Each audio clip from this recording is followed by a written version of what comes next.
하나님 말씀 베드로후서 1장 5절에서 11절까지 보도록 하겠습니다. 베드로후서 1장 5절에서 11절까지 한 절씩 교독하고 마지막 절은 같이 읽겠습니다. 그러므로 너희가 더욱 힘써 너희 믿음의 덕의 지식을 경건의 형제의 우애를 형제의 우애의 사랑을 더하라. 이런 것이 너희에게 있어 부족한즉 너희로 우리 주 예수 그리스도를 알기에 게으르지 않고 열매 없는 자가 되지 않게 하려니와. 이런 것이 없는 자는 맹인이라 멀리 보지 못하고 그의 옛죄가 깨끗하게 된 것을 잊었느니라. 그러므로 형제들아 더욱 힘써 너희 부르심과 택하심을 굳게 하라. 너희가 이것을 행한즉 언제든지 실족하지 아니하리라. 이같이 하면 우리 주 곧 구주 예수 그리스도의 영원한 나라에 들어감을 넉넉히 너희에게 주시리라.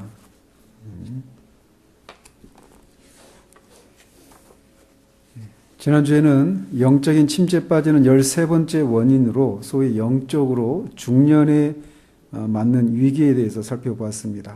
이 경우는 거짓 가르침에 빠져 있는 경우가 아니라 매우 정통적이고 옳은 길을 가고 있긴 하지만 처음 회심할 때와 같이 처음 회심한 후에 급격한 성장이나 어떤 그런 변화, 격렬한 감정의 체험의 시기를 지나고 어느 정도의 수준에 이른 후에 이 처음 회심 때와 같은 그런 변화가 없을 때 이렇게 자신에게 어떤 변화도 없고 진전도 없다라고 생각하는 데서 오는 침체의 경우라고 말씀드렸습니다. 그러나 인생에도 여러 성장 단계가 있는 것처럼 영적인 영역에서도 이 성장이 있어서 여러 단계가 있는데 이런 급격한 감정적인 체험이나 변화가 없는 것이 그가 하나님과의 관계에 문제가 있다는 생각을 하지 말아야 한다라고 하는 것을 말씀드렸습니다. 그리고 그것에 대한 처방은 다시 처음으로 돌아가서 만약 우리가 구원에 이르지 못했다면 어떻게 되었을지를 이렇게 돌아보고 장차 우리에게 임할 영광을 바라본 것을 통해서 극복해야 한다라고 말씀드렸습니다. 오늘은 14번째 침체 원인에 대해서 살펴보도록 합니다. 오늘 본문인 베드로 후서는 영적인 침체에 빠진 사람들을 위해서 쓰여진 편지라고 르존스는 말합니다. 그는 이미 예수 그리스도를 믿고 받아들인 사람들인데 그리고 그들이 받아들인 그 진리에 대한 믿음이 의심이 들고 흔들려서 매우 낙심한 상태 가운데 있는 사람들에게 이 편지를 기록하고 있다라고 말을 합니다. 그래서 만약 그런 사람들을 그냥 그대로 내버려두면 그들이 구원받기 이전에 옛 삶으로 돌아갈 수도 있는 그런 사람들을 위해서 이것을 기록하고 있다라고 말을 합니다. 그렇다면 이들이 낙심한 상태에 있었다라고 하는 것을 어떤 것을 통해서 우리가 유추할 수 있는가? 사도는 그들이 그런 상태 가운데 있다라고 명시적으로 말하고 있지는 않지만 몇몇 구절들을 통해서 그들이 그런 상태 가운데 있었다라고 하는 것을 우리가 유추해낼 수 있다라는 겁니다. 예를 들면 8절에서 이런 것이 너희에게 있어 흡족한즉 이렇게 말하는데 이런 것은 앞에서 말한 5절부터 믿음의 덕을 지식을 이런 식으로 8가지 항목 이런 것들을 말하죠. 이런 것이 너에게 흡족한즉 이라고 말하는 곳에 있어서 실제로는 이들이 이런 것들이 흡족하지 않다라는 것을 우리가 암시받을 수 있다는 겁니다. 그리고 더 나아가 같은 9절 8절에서 예수 그리스도를 알기에 게으르지 않고 열매 없는 자가 되지 않게 하려 한다라고 이렇게 말을 하고 있어요. 즉 아직 그런 상태가 아니라는 것이죠. 이런 것들이 흡족하지 않기 때문에. 그리고 또 9절에서는 이런 것이 없는 자는 맹인이라 멀리 보지 못하고 그의 옛죄가 깨끗하게 된 것을 잊은 자라고 말하고 또 10절에서는 실족하지 아니할 것이다 라고 하는 그런 말들 속에서 이들이 이런 것들이 흡족하지 않았기 때문에 이런 상태 가운데 있다라고 우리가 유추해낼 수 있다는 겁니다. 그들은 분명 그리스도인이 분명했지만 그들은 불행했고 그들의 생활에 아무런 목표도 없고 다른 사람들에게 유익을 끼치지 못하는 상태 가운데 있었고 열매 없는 자들이었다라고 로이 존스는 진단합니다. 열매가 없다라고 하는 것은 그들이 다른 사람을 돕는데 아무런 영향력도 없고 지식과 이해가 부족한 사람들이라고 하는 것을 말합니다. 그들 앞에는 분명히 엄청난 지식과 깨달음과 그것들을 유용하게 사용할 수 있도록 이렇게 준비되어 있었지만 그것을 자신의 것으로 소유하지 못한 채 어떤 진보나 성장이나 성과가 없는 상태 가운데 있는 것이라고 로이 존스는 말하고 있어요. 우리는 누군가가 이런 상태 가운데 있을 때 그 사람은 그리스도인이 아닌 것이 분명하다라고 생각하기 쉽습니다. 그러나 이 편지를 받고 있는 사람들은 그리스도인이 분명합니다. 즉 신앙이라고 하는 것이 산 꼭대기에 있는 그런 사람이라야만 그리스도인인 것은 아니다라는 것입니다. 그런데 우리는 사람들을 판단할 때 이런 경향을 보이기 쉬워요. 그래서 누군가 오랫동안 침체에 빠진 사람을 보면 그가 과연 그리스도인인지를 점검해 보아야 한다고 생각하기 쉽습니다. 물론 우리는 자신이 그리스도 안에 속해 있는지를 점검해 보아야 하는 것이 사실입니다. 그런데 말씀드린 것처럼 이 베드로의 편지를 받고 있는 그런 사람들의 상태를 보이는 이런 모습을 볼 때 저 사람은 그리스도인이 아닐 거야 라고 이렇게 생각하는 그 뿌리에는 산 정상을 걸어가고 있지 못한 것으로 보이는 사람들을 그리스도인이 아니다고 생각하는 그런 것이 자리하고 있는 경우가 있다는 겁니다. 그러나 그것은 전혀 성경적이지 않다라는 겁니다. 말씀드린 것처럼 지금 베드로서를 받고 있는 사람들은 그리스도인임에도 불구하고 산 정상은커녕 산 아래에서 허덕이고 있는 사람처럼 보인다라는 거죠. 그들은 분명 그리스도인이었지만 그들의 삶 속에서 그들이 그리스도인이라고 하는 것을 보여줄 만한 것이 거의 없는 상태 가운데 있었습니다. 그들은 열매가 없었고 다른 사람들이 열매를 맺도록 도와줄 수도 없었고 자신의 삶도 보잘것없고 발전하고 진보하고 있다라고 하는 인상을 줄 수 있는 것들이 없었던 상태였습니다.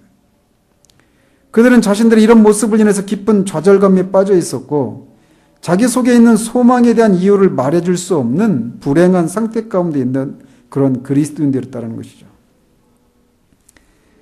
그들은 마땅히 믿어야 할 것들을 믿는다고 말하지만 그 믿음의 기초가 흔들려 있는 상태입니다. 베드로는 바로 그런 상태 가운데 있는 사람들에게 편지를 하고 그들의 생활 가운데 그리스도인으로서의 훈련과 질서가 결여되어 있다라고 하는 것이 이들이 이런 상태에 빠지게 된 첫 번째 원인이라고 로이 존스는 진단합니다.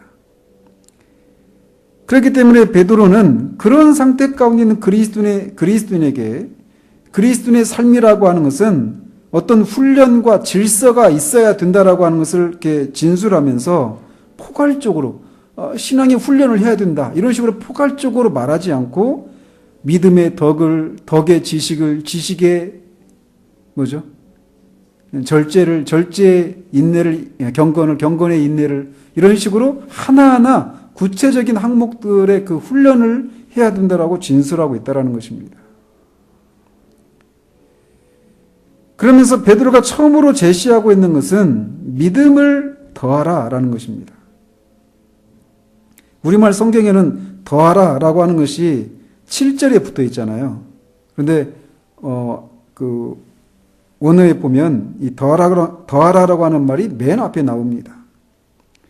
그리고 이 믿음의 덕의 지식을 이런 식으로 앞에 것에다 뒤에 이어지는 것들을 더하라고 구체적으로 권면하고 있어요. 베드로 사도가 믿음에다가 이렇게 이어지는 7가지 덕목을 더해야 게으르고 열매 없고 실족하는 일이 일어나지 않게 된다고 말하고 있는 것에서 알 수 있듯이 그들은 믿음에 대해서 분명하게 잘못된 생각을 가지고 있었을 것이라고 로이 존스는 말합니다. 로이 존스는 이들이 가지고 있었을 그런 신앙을 마술적인 신앙, 또 신비적인 신앙 이렇게 부릅니다. 이게 무슨 말이냐? 마술적인 신앙이라고 하는 것은 믿음을 가지면 뒤에 이어지는 이런 덕목들이 자동적으로 더해진다라고 하는 신앙관을 가리킵니다. 예를 들면 자신이 구원받은 믿음을 소유했는지에 대해서 지대한 관심을 보이면서 그것을 확인한 후에 그런 믿음 위에 덕과 지식과 절제와 인내 등과 같은 것들을 훈련을 통해서 더해가야 하는데, 믿음을 소유하면 모든 것이 자동적으로 해결된다는 식으로 이런 덕목들을 더하려고 하는 훈련이 부족한 경우에 이런 침체에 빠지게 된다라는 것이에요. 이런 믿음을 로이존스는 또 다른 식으로 설명을 하고 있는데, 그런 경우에는 신비적 신앙관이라고 부릅니다. 신비적 신앙관이 무엇이냐면, 이런 신앙관을 가진 경우에 그들이 가진 어떤 유일한 공식이 있는데, 그게 뭐냐면, 우리가 항상 주님을 바라보고 있어야 한다라고 하는 것이에요. 우리가 주님을 바라보고 있는 한 그 밖에 다른 일들은 필요가 없다라는 식의 그런 신앙관을 류존스는 신비적인 신앙관이다 이렇게 말을 하고, 이들이 그런 신앙관을 가졌을 것이라고 그렇게 진단하고 있어요. 물론 우리는 우리 자신을 바라보는 것보다 훨씬 많은 시간을 주님을 바라보고 그분이 하신 일들을 바라보는 일들을 해야 합니다. 그렇게 될 때 우리는 우리 자신의 부족함과 연약함을 인해서 과연 이런 내가 구원을 받은 것이 맞는가라고 하는 그런 의심을 떨쳐낼 수 있어요. 우리 구원이 우리의 행위가 아니라, 우리의 자질 때문이 아니라 예수 그리스도의 인격과 그분이 하신 일에 의해서이다 라고 하는 그런 바른 믿음을 붙잡을 수 있게 된다는 것이죠. 그런데 그렇게 우리 자신을 바라보고 그런 우리를 위해서 예수님이 하신 일들을 바라보는, 즉 주님을 바라보는 그 행위는 우리가 성장을 위한 처음 그 바른 출발점에 서는 것을 의미하지, 성장을 위해서 더 이상 우리가 해야 할 일이 없다라고 하는 것을 의미하지는 않는다라는 거예요. 그래서 이런 신앙관을 가졌을 때 보여지는 모습은 어떤 그리스도인이 어떤 삶의 모습을 드러내야 되는가, 이런 얘기를 들었을 때 그것에 비추어서 자신을 바라봅니다. 그러면은 그런 것이 부족한 자신의 모습을 보면서 내가 정말 구원받은 게 맞나? 이렇게 의심하고 흔들리게 되죠. 그러면은 다시 주님을 바라보고 안심합니다. 주님이 나를 위해서, 이런 나를 위해서 죽으셨지. 그러다가 또 다른 어떤 증거들 앞에 자신을 비추면서 또 그걸 반복하는 거예요. 아닌 나를 보고, 이런 나를 구원하신 주님을 바라보고, 이거를 무한 반복하는 거예요. 물론 자신을 바라보기만 하고 주님을 바라보는 일을 하지 않기 때문에 낙심하는 사람보다는 나은 위치에 있지만, 이렇게 한다고 해서 그 사람에게 덕과 지식과 인내와 같은 마땅히 더해지고 자라가야 할 것들이 자동적으로 더해지는 것은 아니다라는 것이에요. 그렇기 때문에 가장 먼저 우리는 바른 믿음을 가져야 할 뿐만 아니라 이 믿음 위에 여러 덕목들이 더해지는 일이 추가적으로 있어야 한다라고 하는 것을 알아야 한다는 겁니다. 이렇게 첫 번째로 베드로의 편지를 받고 있는 그리스도인들이 침체에 빠진 이유는 로이 존스가 마술적 신앙관과 신비적 신앙관이라고 불렀던 잘못된 신앙관을 가지고 있어서 믿음 위에 다른 것들을 더하려고 하는 훈련이 부족하기 때문에 침체에 빠진 것이다라고 첫 번째 진단을 하고 있어요. 두 번째로 이들이 침체에 빠지는 이유는 게으름과 나태함 때문이라는 겁니다. 혹은 10절에서 베드로의 그 말을 빌리자면 더욱 힘쓰지 않기 때문이라는 겁니다. 게으름과 나태함으로 인해서 전과 같은 열심과 정열을 가지지 못하게 되는 일들은 일상생활에서의 영역에서 뿐만 아니라 영적인 생활에서도 일반적으로 경험하는 것들입니다. 이런 게으름과 나태함이 육신의 피로함에서 생겨나는 경우도 있고 마귀에 의해서 생겨나는 경우도 있어요. 그래서 예를 들어서 그 쌩쌩하다가 기도하려고 하거나 성경을 읽으려고 하거나 무엇인가 어떤 영적인 것들을 하려고 할 때 갑자기 졸리고 피곤해지는 경우들이 있어요. 많은 경우에는 육신적인 이유도 있지만 그렇지 않은 경우도 있다라는 것을 우리가 알아야 한다는 겁니다. 그런데 우리는 그런 현상을 쉽게 내가 잠을 잘 못 자서 그렇구나, 내가 피곤해서 그렇구나 이렇게 생각하면서 그런 경우에는 쉬려고만 하는데 원인이 마귀에게서 연유하는 경우도 있다라고 하는 것을 염두에 두고 영적인 일을 하려고 하는데 몰려오는 것을 그 피곤함이나 이런 것이 몰려오는 것을 잠을 자거나 쉬는 것을 통해서 해결하려고만 해서는 안 된다라는 겁니다. 어떤 경우에는 그것을 물리치고 성령의 도우심을 구하면서 영적인 일들을 해야 하는 경우도 있다라는 거죠. 또는 피곤함 때문만이 아니라 성경을 읽거나 또 기도와 같은 어떤 영적인 일들을 하려고 하는데 그런 마음이 일어서 막상 기도하려고 하고 또 어떤 성경을 읽거나 뭐 경건서를 읽거나 이러려고 하는데 우리 마음이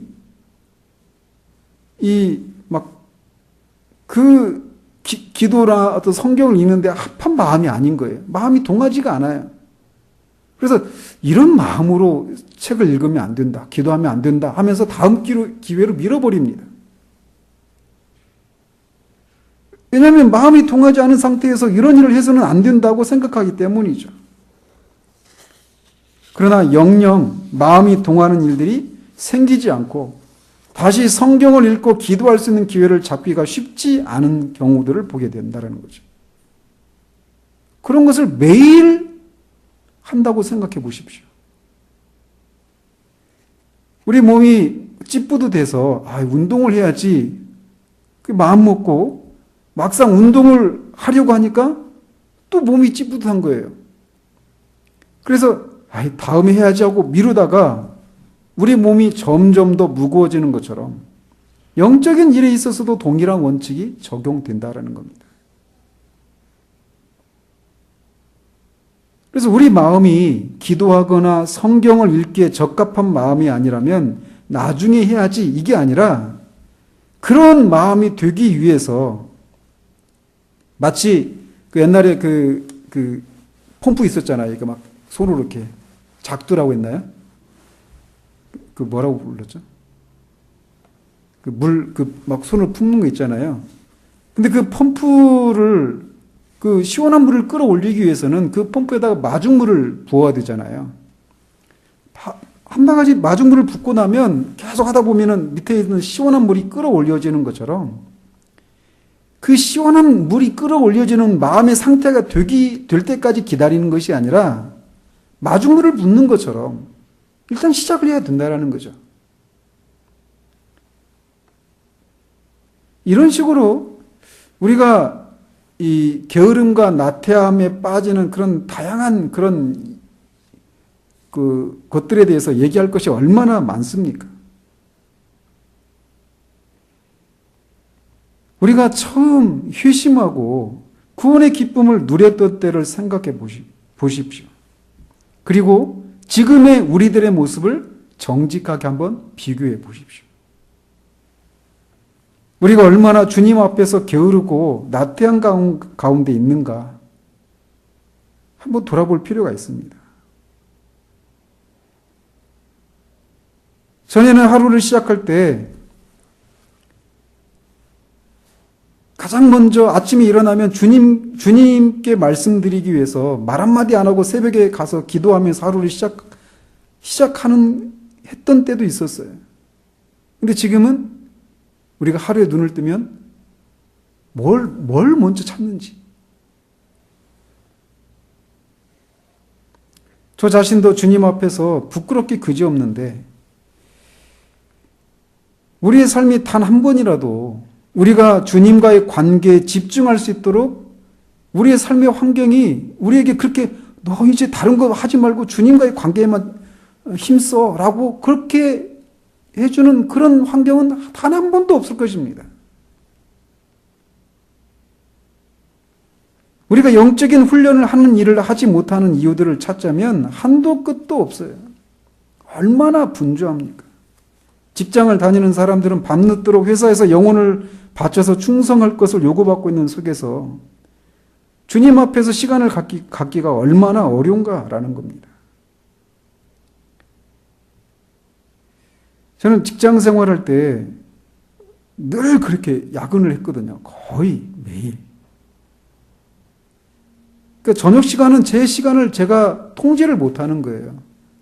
그래서 하루에 제 시간을 통제할 수 있는 시간이 새벽밖에 없더라고요. 그래서 새벽 기도를 했던 겁니다. 저는 여러분들에게 이런 것들을 강요하지 않는 편이어서 이런 훈련이 부족한 것은 아닌지 반성하게 됩니다. 이것에 대해서 우리가 진지하게 우리를 돌아볼 필요가 있지 않겠습니까? 특히 스마트폰이 우리들의 손에 쥐어지면서 우리가 주님 앞에서 조용히 기도와 성경 읽기와 묵상 가운데 보내는 것들을 방해하는 일들이 얼마나 많아졌는지 모릅니다. 우리가 처음 유심했을 때 우리의 마음을 사로잡고 있었던 것들이 그렇게 많지 않았어요. 그런데 이제 주님이 아닌 다른 것들에 우리의 마음이 얼마나 사로잡혀 있는가를 보게 됩니다. 영적인 이런 일이 있어서 장사가 없습니다. 전에도 여러 번 말씀드렸지만 사랑하면 없는 시간도 정열도 생겨납니다. 아무리 바쁜 직장 생활하는 중에도 밤 늦은 시간에 택시를 타고 가서 만나고 전화기를 붙들고 잠을 줄여가면서 몇 시간씩 통화하고 하는 게 누군가 사랑하는 사람이 생겼을 때 일어나는 일도 아니겠어요.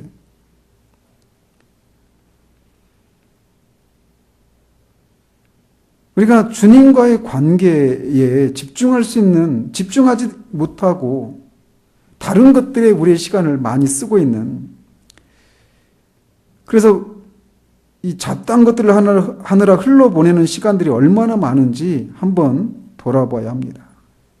우리는 앞으로도 주님을 위해서 시간을 보내는 그런 시간이 앞으로도 더 없을 것입니다. 앞으로도 우리 육신이 가면 갈수록 더 피곤해질 것이에요. 앞으로도 우리의 마음을 빼앗는 일들이 더 많아질 것입니다.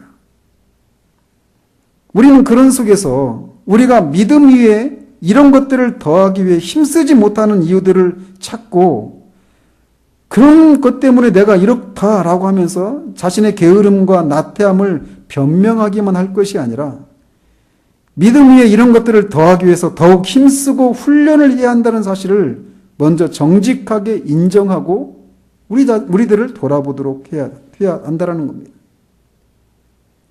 우리의 시간들을 잡아먹는 것들이 무엇인지 돌아보고 더욱 훈련에 매진해야 한다는 거예요. 근데 그런 게 없다라는 겁니다. 사도가 여기서 더욱 힘쓰라라고 말하는데 이것이 의미하는 것은 온갖 열성을 기울여서라고 하는 그런 의미입니다. 온갖 열성을 기울여서 이것들을 더하는 일들을 하라고 말하고 있어요. 이런 모습이 어떤 것인지를 알기를 원한다면 신앙의 전기를 남겼던 그런 신앙의 선조들의 전기들을 보면 알 수 있습니다. 저 자신도 한없이 부끄러운데 우리 교회에서 자주 듣는 많은 신앙의 위인들의 삶을 그들의 전기를 통해 읽어보면 그들에게는 한 가지 공통적인 특징이 있는데 그들의 삶은 훈련과 질서가 있었다는 것입니다.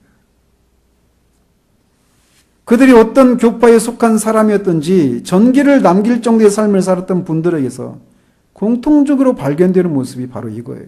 온갖 열성을 다해서 믿음 위에 이런 것들을 더하려고 하는 이런 모습들이 있었다는 것입니다. 그리고 그것은 지극히 성경적인 개념이에요. 예를 들어서 히브리서 11장 6절에 믿음이 없이는 하나님을 기쁘시게 하지 못하나니 하나님께 나아가는 자는 반드시 그가 계신 것과 또한 그가 자기를 찾는 자들에게 상 주시는 이심을 믿어야 할지니라 이렇게 되어 있어요. 근데 여기서 자기를 찾는 자들에게 이렇게 되어 있는데 오늘의 의미를 살려서 번역을 하면 자기를 열심을 내어서 찾는 자들에게 이렇게 되어 있습니다. 하나님을 찾되 부지런히 열심을 내서 찾는 자들에게 상을 주시는 거라고 말하고 있어요. 이 말이 우리가 행위에 의해서 구원을 받는다라고 하는 것을 말하지 않는 건 분명합니다. 우리의 구원은 오직 예수 그리스도의 인격과 그가 살고 십자가에서 죽고 다시 부활하신 일을 통해서 이룬 그 일을 믿는 믿음으로만 되어지죠. 이 사실에는 조금의 타협도 없습니다. 그리고 사도 베드로도 그것에 대해서 분명합니다. 그런데도 그는 더욱 힘써 이런 훈련을 행하라고 권면하고 있어요. 즉 믿음으로 구원을 받는다라고 하는 것이 행위로 구원받는다는 것과는 정반대인 것은 사실이다라는 거죠.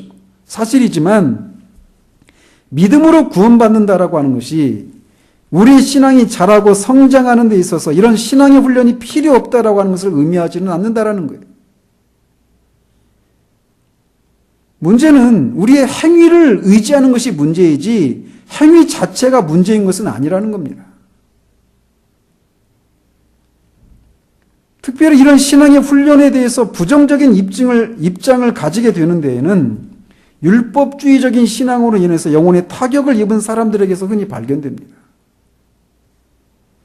기도하고 성경 읽고 예배 참석하고 경건서적 읽고 성도와의 교제에 힘을 쓰고 전도하고 이런 것들을 지나치게 강조하다가 마침내 이런 것들을 하면 하나님과의 관계가 바른 것 같고 그것을 하지 않으면 하나님과의 관계에 이상이 있는 것으로 생각해서 급기야는 이런 신앙의 훈련 여부를 의지하는 율법주의적인 신앙에 대해서 경계하는 마음을 가지게 되는 그런 경우에 아예 이 행위 자체를 하지 않아 버리는 대로 가는 경우가 있다라는 거예요.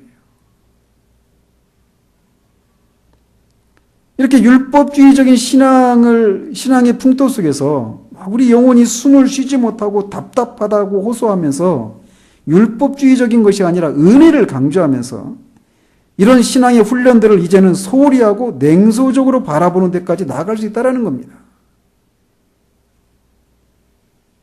그래서 전처럼 기도하지 않고 전처럼 성경을 읽지도 않고 전처럼 예배에 대한 열심도 식어지고 경건서적을 읽는다든지 묵상한다든지 성도의 교제를 한다든지 하는 것들에 대해서 열심을 내지 않고 있으면서도 전혀 문제가 없다라고 생각하면서 자유로운 모습으로 신앙생활하는 경우들이 있어요.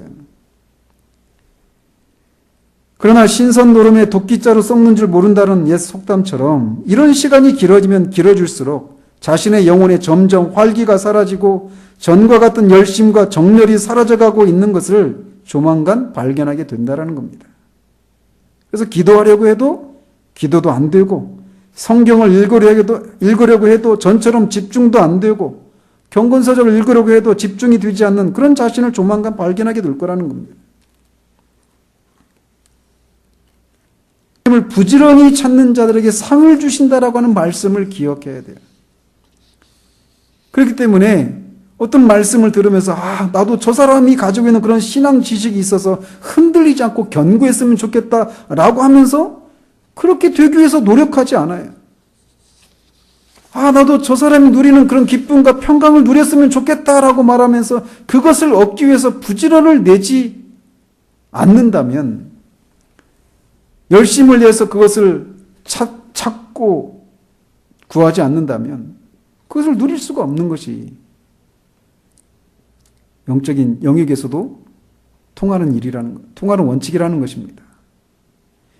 물론 우리는 그런 노력을 찾고 부지런을 내는 것 통해서 그런 은혜를 누렸을 때 그것도 하나님의 은혜로 주어진 것이라고 하는 사실들을 잊지 말아야 합니다.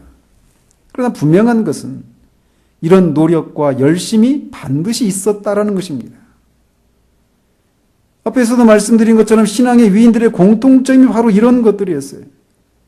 그들은 성경을 읽고 기도하고 다른 여러 가지 다른 형태의 신앙 훈련에 많은 시간을 들였다라는 것입니다. 그래서 다시 우리가 처음으로 회심할 때의 모습으로 돌아가서 우리가 어떤 대가를 치르더라도 잠을 줄이면서까지도 신앙의 훈련에 매진했었던 때를 기억할 필요가 있어요. 우리가 영적인 훈련을 하지 않기 때문에 오늘날 침체된 모습을 띠고 있다라고 하는 것을 정직하게 인정할 필요가 있다는 것입니다. 그러므로 우리는 이런 훈련에 다시 우리의 시간을 들여야 합니다. 다시 기도하고 성경 읽고 경건서적 읽고 하는 것에 절대적으로 많은 시간을 들여야 합니다. 열심을 내어서 우리가 마땅히 이루어야 하고 누리기를 원하는 것들을 찾아야 합니다. 문제는 우리가 이런 훈련을 하지 않는다라는 것이 있어요. 그러므로 더욱 힘쓰라라고 하는 이 말에 우리가 귀를 기울여야 합니다. 신앙의 왕도가 없습니다. 심는 대로 거두는 거예요. 제가 신대원에 다닐 때 동계 어학 강좌가 있거든요. 2달 동안 히브리어 헬라어를 배우는 때인데 헬라어를 처음에 첫날 가서 배우고 다음날 전날 배운 걸 퀴즈를 봐요. 시험을 봐요. 그래서 저는 헬라어를 공부하면서 굉장히 헬라어가 수학적이거든요. 딱딱 맞아 떨어집니다. 되게 재밌어요, 헬라어가. 그래서 잘난 척 좀 하면 저도 처음 배우는 건데 남들 가르쳐 주면서 저도 막 했거든요. 되게 재밌었어요. 근데 시험 보면 꼭 틀리는 거예요. 한두 개씩. 모르는 걸 틀리는 게 아니라 아는 걸 틀리는 거예요. 그래서 얼마나 마음이 막 낙심이 되든지. 그러다가 이렇게 거기서 이제 수요 예배를 드리는데 갈라디아서 말씀을 심는 대로 하나님을 만우리 여기지 말지니 심는 대로 거둔다라고 하는 이 말씀을 듣는데 교수님이 말씀을 전하면서 공부 열심히 해야 좋은 성적 나온다. 열심히 기도한다고 헬라어 성적 올라가는 거 아니다. 열심히 공부해라. 이런 취지로 말씀했거든요. 그 말씀 앞에 제가 막 마음이 무너지는 거예요. 심는 대로 거두는 거예요. 콩 심은 데 콩 나고 팥 심은 데 팥 나는 거예요. 영적인 이런 훈련을 열심히 하는 사람들이 성장을 하는 거예요. 그게 하나님이 정하신 원칙입니다. 그럼 우리는 누구냐? 그런 법칙을 세우신 분은 하나님이시고 우리는 그것에 순종해야 될 피조물이라는 거예요. 제가 그 말씀을 예배를 드리면서 하나님은 하나님이시고 나는 피조물이다. 이 사실을 다시금 인정하게 되면서 헬라어를 공부하기 위해서 그 공부하는 방식이 있거든요. 제가 그 방식이 아니라 그것을 건너뛰어서 하려고 했던 그런 교만함들을 하나님 앞에 고백하고 다시 그 방법에 순종하면서 다시 제 실력에 맞는 점수들을 받기 시작했어요. 신앙 훈련이 있어야만 우리가 영적인 침체에 빠지지 않고 더 나아가서 견고하고 신앙의 성장을 이룰 수 있다는 것입니다. 여기에 예외가 없어요. 첫 번째로 우리가 인정해야 될 것이 바로 이거예요. 두 번째 우리가 붙들어야 할 원칙은 우리의 믿음에 무엇인가를 보충해야 한다는 것입니다. 우리말 성경은 믿음에 이런 7가지 덕목들을 더하라 이렇게 되어 있는데 여기서 더하라 라고 하는 말이 보충하라, 공급하라 라고 하는 그런 의미입니다. 그런데 이 용어는 연극과 관련해서 사용되는 단어라고 해요. 그래서 연극 공연을 하는데 그 연극 공연에 관현악단을 보충하든지 또는 합창단이 공급되어서 그 연극의 그 완성도가 더욱 높아지는 것. 이런 의미로 쓰여지는 단어라는 겁니다. 즉 믿음 위에 다른 덕목들이 더해지고 공급됨으로써 믿음이 더욱 성숙해지고 완성된다라고 하는 그런 의미가 있다라는 거예요. 그래서 실제적으로 우리가 이 신앙의 훈련을 해야 돼요. 믿음 위에 신앙의 훈련들을 해서 이런 덕목들을 더해야 우리가 침체에 빠지지 않는 걸 넘어서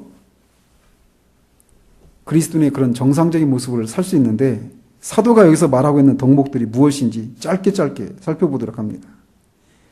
먼저 사도는 믿음 위에 덕을 더하라고 말합니다. 여기서 덕을 더하라 라고 말할 때 우리는 덕을 이렇게 생각하잖아요. 어떤 행동을 하면 내 행동이 교회 다른 사람한테 덕이 되는지 안 되는지 이런 개념으로 생각하잖아요. 덕, 어떤 미덕, 어떤 선한 행위 이런 차원에서 좀 정적인 그런 개념으로 생각합니다. 도덕적으로 정적인 개념. 그런데 여기서 말하는 덕은 정적인 개념이 아니라 동적인 개념이라는 거예요. 그래서 여기는 활동력, 도덕적인 활력, 능력, 정력 이런 식으로 번역되는 것이 더 정확한 번역이라는 거죠. 따라서 사도가 여기서 믿음 위에 더해질 첫 번째 덕목으로 제시하고 있는 이것은 맥 빠진 상태를 끝내고 너희 믿음 위에 도덕적인 활력을 더하라 이런 의미라는 겁니다. 너희는 질질 끌려가는 듯한 신앙생활을 끝내고 정력을 가지고 행해라. 힘과 능력을 더하라 라고 말하고 있다는 거예요. 언제나 힘이 없어서 곧 쓰러지고 다 죽어가는 것 같은 인상을 주는 그런 맥 빠진 그리스도인이 되지 말라. 의기소침이 있지 말고 믿음의 대장부와 같은 용기와 힘과 도덕적인 활력을 더하라. 이렇게 말하고 있는 거라는 겁니다. 이 어떤 활력, 이 정력 이런 것들을 잘 볼 수 있는 모습이 있다라면 우리가 이 세상에 속한 사람들에게서 보여지는 것을 이렇게 연상할 때 잘 볼 수 있어요. 그런 것들을. 예를 들면 스포츠 경기를 보거나 직접 할 때 또는 그들의 마음을 사로잡겠는 어떤 사업을 한다든지 기타 여러 가지 활동을 할 때 그런 것들을 행하는 것을 속에서 보이는 열정과 정력과 활기 이런 것을 신앙의 영역에 적용할 때 우리가 연상할 수 있다는 겁니다. 제가 특히 귀를 기울여야 할 덕목이 이것이라고 저는 생각이 되더라고요. 믿음 위에 이런 도덕적인 활력, 이런 능력, 정력, 활동력 이런 것들이 우리에게 요구된다는 겁니다. 사도는 이런 덕에 이어서 더해져야 될 덕목이 지식이라고 말을 합니다. 여기서 말하는 지식은 단순한 교리를 아는 지식 이런 것을 가리키지만 않습니다. 물론 우리는 이런 지식이 있어야 합니다. 그리고 이런 지식이 없다면 그리스도인이 될 수도 없습니다. 그리고 그렇기 때문에 우리에게는 어떤 교리에 대한 어떤 지식이 어느 정도는 있어요. 그리고 이 교리를 아는 지식은 반드시 필요하고 이 지식에서도 자라가야 돼요. 그런데 사도가 여기서 말하고 있는 지식은 그런 것이 아니라는 것입니다. 그가 말하는 지식은 통찰력, 깨달음 또는 이해력 이렇게 말할 수 있어요. 우리가 그리스도인 될 때 모든 통찰력과 깨달음을 얻는 것은 아닙니다. 사도 바울은 원만한 이해의 모든 부요에 이르기를 이라고 말을 하고 있어요. 그러니까 거기에 아직 가지 못했다라는 것입니다. 그래서 우리는 그리스도인의 생활에 대해서 많은 부분에 있어서 이해의 부요함에 이르러야 합니다. 말씀을 통해서 요즘 우리가 다루고 있는 것처럼 영적인 침체에 빠지는 원인은 무엇이고 그 처방은 무엇인지를 아는 지식에서도 자라가야 돼요. 마귀의 괴계에 대한 통찰력과 이해에서도 자라가야 하고 영적인 싸움에 대해서도 배워가야 합니다. 이 외에도 여러 가지 히브리서 6장 5절에서 말하고 있는 것처럼 하나님의 말씀의 선한 능력을 이렇게 맛보는 그래서 진리를 가지고 우리의 삶을 통찰해낼 수 있는 우리가 겪고 있는 그런 삶을 하나님의 말씀의 관점에서 이해할 수 있는 이런 깨달음들 이런 것에서 우리가 모든 삶의 영역에서 자라가야 한다는 것입니다. 그래서 그것을 위해서는 우리가 지속적으로 성경을 읽고 교리에 대한 책들을 읽고 배우고 그것들을 우리의 삶에 적용하고 통찰할 수 있는 것에서 자라가야 합니다. 근데 그렇게 되기를 원하면서 이걸 하지 않으면 안 된다는 것이죠. 공부하지 않고 시험을 잘 보는 것이 불가능한 것처럼 진리를 우리의 삶에 적용하고 우리의 삶을 진리를 통해 통찰할 수 있는 이해력과 지식이 있어서도 열심을 내어 배우고 찾는 힘든 과정을 거치지 않고 소위 영적인 대박을 치는 것은 없다라는 것입니다. 그러므로 우리는 믿음의 지식을 공급해 주는 일이라고 하는 이 훈련을 열심을 내야 한다는 겁니다. 열심을 내서 말씀을 연구하고 배우고 그 배운 지식을 그 진리를 우리의 삶을 통찰해내고 우리 주변에 일어나는 것들을 그 진리로 일관되게 통찰할 수 있는 이런 지식을 계속 쌓아가는 일들이 필요하다는 거예요. 다음으로 사도가 더하라고 하는 덕목은 절제입니다. 영어로 셀프 컨트롤이라고 하죠. 즉 자신을 통제하는 것이에요. 막연하게 자신의 삶을 통제하는 것이 아니라 구체적으로 우리의 삶 전반에 걸쳐서 통제하는 것을 말합니다. 그래서 예를 들면 먹는 것이나 잠을 자는 것이나 시간을 사용하는 것이나 돈을 사용하는 것이나 사람을 만나는 것이나 책을 읽거나 각종 문화생활을 하는 것에 있어서 스스로 통제하는 거예요. 이런 것들을 숙지하지 않고 금욕적인 삶을 사는 것이 절제하는 것이 아닙니다. 이런 것을 행할 때 통제하는 거예요. 물론 정해진 선은 없습니다. 뭐 한 달에 영화는 한 편, 1년에 한 편 이런 식으로 정해진 선은 없어요. 음식을 먹는데 뭐 500g씩 3번, 뭐 2번 이런 식으로 정해진 건 없습니다. 사람마다 다릅니다. 그래서 어떤 사람에게는 어떤 게 자유한 것이 다른 사람에게는 자유하지 못할 수도 있고 또 같은 사람에게서도 언제는 가능했지만 자유했지만 어느 때는 또 그게 절제를 해야 될 그런 때도 있어요. 성령의 인도와 양심의 소리에 귀를 기울이고 우리의 전체 삶에 있어서 주님을 위해 자신이 소유한 에너지를 쓰기 위해서 삶의 전반에 걸쳐서 통제하는 것이 필요하다라는 것입니다. 그런 면에서 우리의 삶을 다시 돌아볼 필요가 있어요. 이런 모든 것들의 은혜와 자유로움이라고 하는 명목 아래 우리가 무절제한 삶을 살고 있지 않은지 돌아볼 필요가 있다는 겁니다. 아니 땐 굴뚝에 연기 나지 않는다라고 말하는 것처럼 신앙의 영역에서도 이것은 적용됩니다. 우리의 신앙 전선에 무엇인가 문제가 있다면 반드시 그 원인이 있고 그 중에 하나가 절제하지 않는 것은 아닌지 돌아볼 필요가 있어요. 사도는 이 절제의 덕목이 더해져야 된다라고 얘기하고 있습니다. 다음에 더해져야 할 덕목은 인내입니다. 인내는 오래 참는 것을 말해요. 그래서 모든 것들이 우리를 낙심시키고 우리가 바라는 것들을 거스르는 그런 상황 속에서도 계속 전진해 나가는 것을 말합니다. 우리는 이것이 얼마나 어려운 일인지 알아요. 그러나 이것을 다른 누군가가 대신해 줄 수 없습니다. 우리 자신이 해야 합니다. 단지 수동적으로 주님만을 바라보는 믿음만으로는 안 돼요. 이 믿음 위에 거스르는 상황 속에서도 계속해서 뚫고 전진해 나가는 것이 필요합니다. 매일매일 이것을 실천하며 나가는 것입니다. 다음의 항목은 경건입니다. 이것은 하나님과의 관계를 유지하는 일에 대한 관심과 그것에 있어서 조심하는 태도를 의미합니다. 즉 모든 일을 하나님과의 관계를 유지하는 것과 관련해서 어떤 것을 취사선택하고 행동하는 것을 의미해요. 그래서 무엇인가 우리 어떤 선택을 하려고 하는데 어떤 행동을 하려고 하는데 우리 양심이 우리가 그런 것을 하면 하나님과의 관계에서 이상전선이 생긴다라고 하는 신호를 보낼 때 그것이 무엇이든 즉각 멈추고 거기에서 벗어나야 돼요. 그 선택이 다른 사람에게 그때는 손해를 끼치고 관계에 어려움을 가져온다 하더라도 그렇게 해야 한다라는 겁니다. 알면서도 점점 하나님이 아니라 눈에 보이는 사람들의 눈치와 관계를 생각하면서 얼마나 많은 삶의 영역에서 이런 것들의 뒤로 물러가 있는지 우리가 돌아볼 필요가 있어요.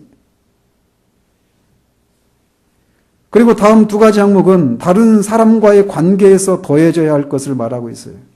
앞에서는 다 우리 개인적인 삶의 자리 가운데서 행해져야 될 것들이라면 이 형제 우애와 사랑은 다른 사람과의 관계에서 더해져야 될 덕목이라고 할 수 있습니다. 형제 우애, 이게 원어로 필라델피아입니다. 미국의 그 도시 있죠, 필라델피아. 형제 사랑이에요, 필라델피아가. 그래서 이 필라델피아 이것은 같은 믿음 안에 있는 형제 자매들을 사랑하는 것을 의미합니다. 믿음의 형제들. 즉 이 사실은 혼자서 개인적인 경건 생활에 힘을 쓰는 것으로 그의 신앙이 자라지 않는다라고 하는 것을 말해주고 있어요. 옆에 있는 지체들, 때로는 그들이 나와는 잘 맞지 않는 그런 성향의 사람들이라서 힘든 경우라 하더라도 그들과의 관계 속에서 그들을 섬기고 교제하고 사랑하는 것들을 통해서 우리의 신앙이 더욱 온전해지고 자라간다는 것이죠. 즉 이런 것이 더해지지 않으면, 그래서 그냥 혼자 고립된 그런 모습으로 살아가면 뒤로 물러가게 돼 있는 거예요. 자라가지 않는 거라는 거죠. 마지막으로 사랑은 믿지 않는 사람들을 사랑하는 것을 의미합니다. 나중에 이 하나하나의 덕목들을 자세히 더 살펴보게 될 텐데 대략적으로 이렇습니다. 사도는 이런 것들을 하도록 그의 편지를 받는 성도들을 격려하고 있는데, 먼저 이 일을 하도록 권면받고 있는 사람들의 신분이 무엇인가를 상기시키는 것을 통해 이것을 행하도록 격려하고 있습니다. 그것은 4절에 있는 것처럼 신성의 성품에 참여하는 자가 되었다라는 것입니다.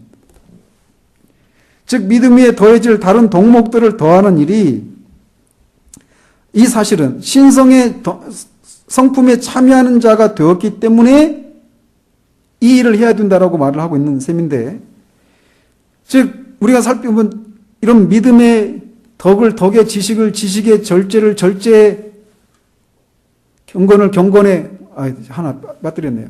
아무튼 이런 것들을 덕목을 하나하나 더해가는 이런 것들을 이렇게 우리가 보면서 신앙생활이라는 게 이렇게 힘든 거구나. 어떻게 이렇게 살 수 있지? 이렇게 우리가 생각된다면 우리는 우리 자신을 돌아봐야 돼요. 왜냐하면 그리스도인은 다른 사람이 아니라 신의 성품에 참여한 사람이기 때문에 그렇습니다. 그리스도인은 정욕을 십자가에 못 박은 사람들이고 옛죄를 깨끗이 한 사람들이고 썩어질 세상에서 건짐을 받은 사람들이기 때문에 그런 신분에 맞도록 이런 덕목을 더하는 일에 더욱 힘을 써야 한다라고 사도는 말하고 있는 거예요. 우리가 이런 삶을 살아야 하는 것은 우리가 그리스도의 삶과 십자가의 죽으심과 다시 살아나심을 통해 결국 우리가 신의 성품에 참여하도록 부르심을 받은 사람들이기 때문에 그렇습니다. 그래서 이것이 우리에게 부담으로만 다가오고 신앙생활이라는 게 정말 힘든 거구나라고만 다가온다면 우리는 우리의 뿌리를, 근본을 돌아볼 필요가 있어요. 그러나 그가 정말 그리스도인이라면 그는 신의 성품에 참여한 사람이라는 것입니다. 그렇기 때문에 이 덕목들이 우리 가운데 더 풍성하게 나타나기를 위해서 힘을 써야 한다는 거예요. 더 나아가 이런 덕목을 더하기 위해서 힘을 써야 하는 이유를 10절에서 그러므로 형제들아 더욱 힘써 너희 부르심과 택하심을 굳게 하라고 하는 말씀에서 알 수 있듯이 이런 덕목을 더하는 것은 우리의 부르심과 택하심을 더욱 확신 있게 하는 것이기 때문입니다. 우리의 부르심과 택하심이 확실하다라고 하는 것을 우리가 알 때 찾아오는 게 뭘까요? 기쁨과 평안과 그로 인한 행복일 것입니다.